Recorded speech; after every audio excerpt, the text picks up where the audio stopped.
Good day, dear students. Today I am going to explain you very short question answers of chapter Nationalism in India. So here we go with the first very short. Before 24 question we are having all MCQs with true, false and fill-ups. From 24th question in together our very shorts are there. What was the reaction of Mahatma Gandhi against the Rowlatt Act? Rowlatt Act के against Mahatma Gandhi का क्या प्रतिक्रिया थी, क्या उन्होंने reaction दिया? उन्होंने कहा we will decide to launch a non violent satyagraha movement against this act. Gandhi ji ने कहा कि हम रॉलेट एक्ट के खिलाफ एक ऐसी आंदोलन चलाएंगे जो क्या होगा, नॉन वायलेंट होगा, जिसमें अहिंसा बिल्कुल नहीं होगा और जो सत्याग्रह के रास्ते पे होगा। Next question is why did Mahatma Gandhi call off Rowlatt satyagraha? उन्होंने फिर रॉलेट सत्याग्रह को बंद क्यों किया? जो चीज़ उन्होंने स्टार्ट करी उसको फिर खुद से ही बंद क्यों किया? उसका कारण ये था क्योंकि वाइड स्प्रेड वायलेंस, बहुत ज़्यादा पूरे ही देश में क्या हुआ, अहिंसा फैल गई। वो अहिंसा से काम करना चाह रहे थे बट हुआ क्या, उसका ऑपोजिट, ये कारण था। Next one it what does the term Khilafa refer to? The term Khilafa refers to the spiritual leader of the Muslim community. जो टर्म खलीफा थी वो किसको रेफ़र करती थी?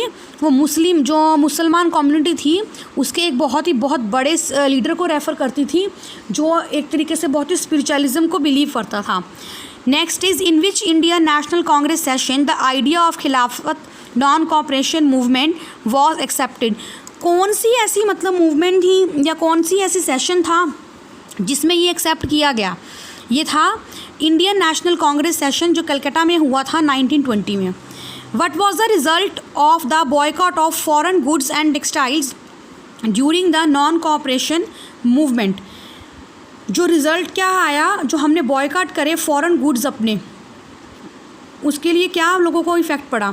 जो इंडियन टेक्सटाइल इंडस्ट्रीज थी उनका क्या हुआ, प्रोडक्शन ऑटोमेटिकली इंक्रीज़ कर गया। Next question is What was the outcome of Congress session at Nagpur in 1920? 1920 में कांग्रेस सेशन का क्या आउटकम था, क्या रिजल्ट निकला उससे? The adoption of non cooperation program. उन्होंने क्या रिजल्ट निकला? Adoption of non cooperation program, ये है इसका main answer. Who was Baba Ramchandra? कौन था बाबा रामचंद्र? एक सन्यासी था, एक लेबरर था, ठीक है, फिजी में, और जिसने कि पीजेंट्स, जो अवध में पीजेंट्स से किसान थे, उनके लिए उसने मूवमेंट्स लड़ी। बेगार का मतलब क्या है?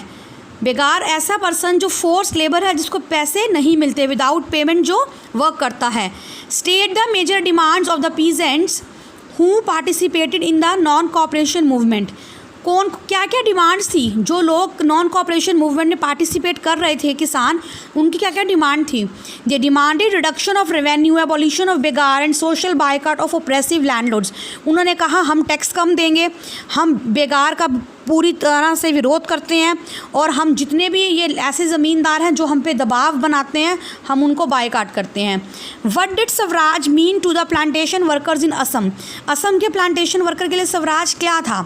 जो असम के प्लांटेशन वर्कर्स थे, वहाँ पे गांव में रहने देना ही उनके लिए सबसे बड़ा स्वराज था कि उनके ही गांव में रहने दिया जाए।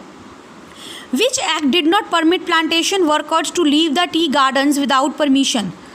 जो एक्ट था परमिट प्लांटेशन वर्कर्स का, वो क्या था? उन्होंने कहा कि बिना परमिशन के आप उसमें एंटर नहीं कर सकते। तो वो क्या चीज़ थी? Inland emigration act of 1859। Next है हु हेडेड साइमन कमीशन? कौन था इसका leader? Sir John Simon. Eight which session of Congress was the resolution of पूर्ण स्वराज अडॉप्टेड?